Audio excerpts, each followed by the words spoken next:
Hi guys, and welcome back to another Hoya cross edges tips video. Today this is going to be a quick recognition tip for when pieces are stuck in back slots, because I know this is something where I have bad habits sometimes, and I think probably a lot of people do as well.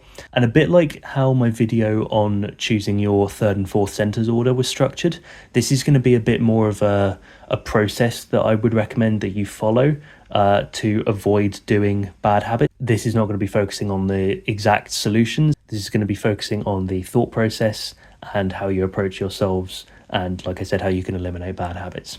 So my main point is that you shouldn't need to ever rotate or even do like a half rotation to check what pieces are in your back slots, especially the fewer pieces there are left unsolved. You should always be able to work it out with logic, and I found that even doing something like a half X prime rotation to do this, to check to see what this piece is, will encourage me to then take it out with B moves like that, which is definitely not a good solution. So we'll take this basic example when we only have one piece unsolved. Firstly, you should know which is the unsolved piece. For example, here we have the right wing unsolved. And as long as you've been tracking which pieces you've solved, this shouldn't be a problem. If the piece is misoriented and in a back slot, you'll be able to tell exactly which piece it is just by looking at the left and right faces. For example, here, we can see the cross colour, in this case white. That part of that piece is on the side. And, you know, if we were to have the same case here, we'd be able to see the white on this side as well. Then you can simply do a 1-move setup to a 3-mover, depending on which slot the piece is in. So for example, dealing with our right wing unsolved, if it's in the back right, we can do an R2 to set up to this 3-mover, and then undo. Or if we have the same piece in the back left this time, we can just do an L and set up to this 3-mover, and then undo. Then, if it's oriented and in a back slot, you won't be able to see the cross colour of the piece at all by looking at the top, front and sides, so this will tell you that it must be oriented. You should also know the other colour of the edge, so you can try to look for that colour on the side, although this is more difficult as there could be other edges in back slots with that same colour on. So for example here, I know we're trying to solve the green edge, and if I were to look on the left, I can see no white and no green pieces, so I know it can't be in back left. And if I look at back right, I can see no white pieces, but I can see this green piece. And just looking at the front and the rest of the cube, I can't see the cross edge here, so I can deduce that it must be this piece and therefore it's oriented. So I can go straight into the solution to solve it. However, there are some cases where this won't work, because as we can see, we have the same case here, and if I just show you the back, it is this piece. However, if we look at this side, this piece could also be the correct one, because we know that if the right wing is oriented in the back left, it's going to be in this bottom position here, whereas if it's in the back right, it's going to be in the top position. So just by looking at the sides, there isn't a way to quickly deduce which piece is the correct one for this slot. However, provided you know the edge is oriented, you can immediately do an R wide 2, because whether the edge is in BR or BL, if it's oriented, a good solution for both begins with R wide 2. And this is a nice advantage of using the R wide 2 trick for a variety of different cases. Now the reason this works is because after the R wide 2, the back right slot gets moved to the front right, and so you can see whatever was in BR is now here in FR. And so if you can see the remaining piece in FR, you can now continue with U, R, U prime, and then R wide 2 to complete the most efficient solution. On the other hand, if you do the R wide 2 and you still don't see the remaining piece, then you know by process of elimination that it must be in BL. And so then you can continue again with U prime, L, U, L prime, R wide 2.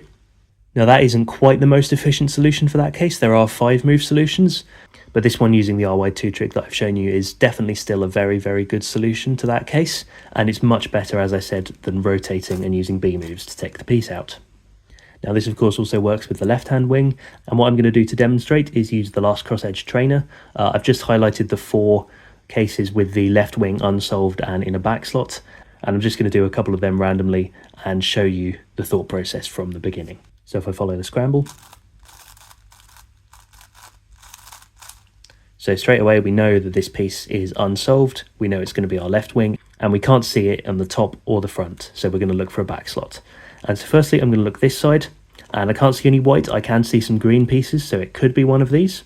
And then on this side, I can see no white or green pieces at all. And so I know from seeing no white that it's oriented, And in this case, because I know it's definitely not in this side, I can just immediately do the 5-move solution with no hesitation. And again. So this time I can't see anything here, but I can see the white sticker of this piece. So I'm going to go ahead and immediately solve it because I know that's exactly where that piece is and there's no doubt there. So I'm going to do another one. And so as before, no white stickers, none here and none here, so I know it's going to be oriented, but we do have green pieces here and here. So I don't know which one of them it's going to be, so I'm just going to do an ly2, and I can now see it here, and so then I can carry on with the same solution and solve it in the most efficient way. Now just to note that this process for oriented pieces does only work if you use the R-wide trick for both back slots. For example, with the right wing oriented in BL, you could do the R-wide2 trick and then insert with 4 moves and then undo. But another solution that I use is 5 moves, so it's slightly shorter and can be done as 3L wide, U prime, F2, U, 3L wide prime. So if you also do this, then the same process doesn't quite work. In theory, it could also be adapted because that same solution can also be written as R wide, B prime, U2, B, R wide prime. And another solution for the BR case can also be adapted as R wide, F, R, F prime, R wide prime. And these both start with an R wide, so you could do that as your first move. However, you would then need to check DR instead of FR for the piece, which is more difficult and may also still need a small rotation. And also I believe the R-wide2 solution for the BR case is more consistent and easier to execute, so if you want to do this I would recommend using the R-wide2 trick for both cases, and just the 6-move solution for the case in BL. Now this also can work for midges sometimes. When they're misoriented, again you can tell exactly where they are by just checking the sides, and so then you can just go ahead and execute your solution straight away. However, if the midge is oriented, the version of the R-wide2 trick for midges involves an M2, which does not reveal a back slot to the front. And even if you execute it as I did then, as 3R-wide2, R-wide2 for example, which is a better way to do it, you do only get a small look at if a piece might have been in BR, and your finger may be covering it, because you don't need to regrip either hand to do this, unlike with the R-wide2, which you would probably use a rolling R-wide2 to execute. And also for cases where the midge is oriented in a back slot, taking the piece out with either R'(U',R or L'U',L', and then just inserting it with M'(U',M) is probably more consistent and faster than doing an M2 setup anyway. Now, if you have multiple pieces oriented in back slots, for example on 7x7, this process does work as long as one of the pieces is an outer wing. Because as I said before, what you need to be able to utilize this trick is the movement of the BR slot to FR, or the BL slots to FL, when you do the initial R-wide2 or L-wide2 move. And ideally you'd rarely have situations where you have solved pieces separated by empty slots anyway. So in a case like this, with the midge, inner and outer right wings, you can solve all the pieces, including the midge, and have time to see or identify every individual piece. So here we have our outer wing in FR, we have our inner wing in BR, and the midge in BL, and all of them, as I said, are oriented. Now in a solve, we probably have seen the outer wing already, but we've not seen the others, and by looking at the sides, we can see that they're not misoriented, so we know they're all oriented. So what we'll do is we can do a 4R-wide2, because that's all the empty slots we have, we're bringing them all to the back. And now we've seen our inner wing. So we will need slice moves to solve the inner pieces whatever the order, but we can work out that the midge must be in BL, because we know the outer wing is here at the back now, the inner wing is at the front, and we haven't seen the midge, so it must be back here. So let's do that first. We can insert it to the top like this, and then solve it like that. Now we have our inner wing, which we can do next, and we can slice that down. And here, something really important to note is that when we solve this piece up to here, because it's 5 moves, everything that's in this face, apart from this edge, is going to move 1 space clockwise. So this piece that we know is here, and that's important because we've been tracking it, we know it's going to do effectively an R move. So it's going to come down to here. So when we solve this piece like that, we have our outer wing down at the bottom. And so here, instead of just doing a single R or R', we need to do an R2 to solve it. And that can be a little bit hard to track, but hopefully it's intuitive. And because we'd already seen that piece, because it was the first piece of the 3 that unsolved that we saw, then you can concentrate on tracking that because you know what the process is for the other pieces. So while that's going on, you can be aware of where that piece was ending up. It was going here and then to here. Now again, like I said, the order of these technically does not matter. All you need to be aware of is when you're doing that, for example, on the right, then inserting a piece with U prime is going to potentially affect some other pieces in other right-hand slots if you have them there. Back on 5x5 now, and if you have multiple pieces in back slots, but one is oriented and one is misoriented, most such cases are just not great. So inserting one piece at a time is not necessarily a bad solution. And when inserting the misoriented piece that you can clearly identify, you can take the time to try to look for or work out the position of the other oriented piece. So for example here, we have this case, which I'm going to rotate to show you. We have the midge that's misoriented in the back right, and the wing that's oriented in the back left. Now from this angle, we don't want to rotate, obviously.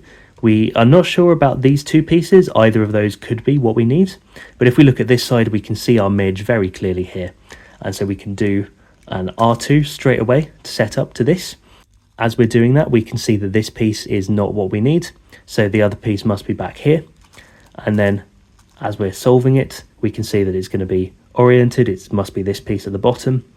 So we can immediately go straight into setting up to the oriented case, the R2 trick, and insert it like that. Now this whole approach does require a decent amount of on-the-spot thinking and reasoning, especially when there are multiple pieces involved, but especially when you have one unsolved piece. If you can get used to looking in the back slots without actually looking at the back face, you can maintain a better flow in your solves. In particular, there are quite a lot of cases where one piece is in a 3-mover position and another is in a back slot. And in these cases, it's generally fine to just solve the 3-mover and then deal with the other piece separately. So this is something that could come up fairly often. But also importantly, look ahead is a very crucial factor in cross edges. And so if you can tell during one edge that a piece from another edge is going to end up in a back slot, you should try to prioritize your awareness of this so that you don't need to check in the first place. Generally, the only time back slots are affected by most cross edge solutions is when another piece from another edge is in one already. So if when solving that piece you notice another cross edge going into that slot as you take the first one out, you can remember that information for when you come to solve the later edge. Also, if you see that no cross pieces are moving into that slot when taking the first piece out, you should know that you never have to look at that slot again, as there should be no reason for any more cross pieces to end up there. This process is definitely worth learning to avoid bad habits like half rotations or unnecessary B moves, but it can also be used in conjunction with look ahead during other solutions to accentuate your vision of back slots during your cross edges and maintain a good flow during your solutions. If you want to see some more examples of this in real solve situations, then I do have some example solves up on my channel already, and I will have some more coming out in the future as well. Generally, especially for 5x5, I just tend to point out where the pieces are. I don't specifically go through this recognition pattern. So if that's something that you would like to see more of, please let me know, and I'll try and remember to incorporate those into more solves in the future. But that's all for this video. I hope this helped, and thanks a lot for watching.